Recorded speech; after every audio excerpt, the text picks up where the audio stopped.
videos, so bear with me. I do a lot of stuff on the floor. I'm gonna be making, they call this the coat again. I'm gonna do A. We make it a little bit longer. I am almost 6 feet tall, so I always have to lengthen the arms, and I always have to lengthen, if I'm making a shirt, lengthen the shirt. A, you chose your pattern.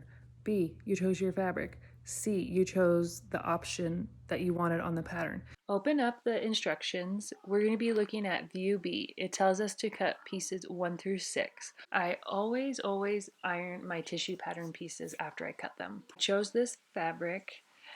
If I'm a beginner, I would not choose fabric that was stripes. It's just a lot harder to match up. Pay extra close attention to the information that is on your pattern piece. Right here it says to cut 2. Also, you notice that there are triangles, also referred to as notches. You'll need to cut these out and they will help you match up the other pieces of the pattern. Then that also shows you our pocket placement on the pattern as well.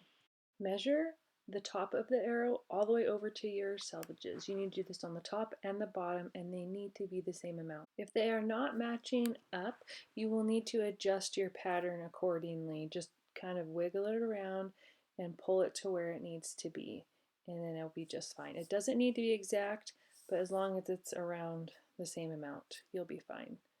Here's an example of what a notch or triangle would look like cut out. Now we're ready to cut. Grab your pattern weights or your pins. I got these pattern weights at Home Depot, and pin your pattern piece to the fabric. It's time to make our markings for our pocket placement. I dab it through and make sure it's gone through to the other side, and then now I will do that for all other 4 corners.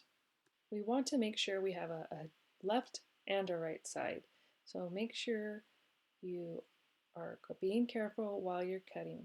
Flip over your pattern piece and you'll be able to make your pocket placement marks as well. It'll be a lot easier the second time. As a beginner, I recommend keeping your pattern pieces together so you know what is what. Alright, so I'm doing the collar right now. I actually took out a piece and I wanted to line it up so my collar lines up as well, so when it's on and it comes off, the stripes will just be cohesive all the way across.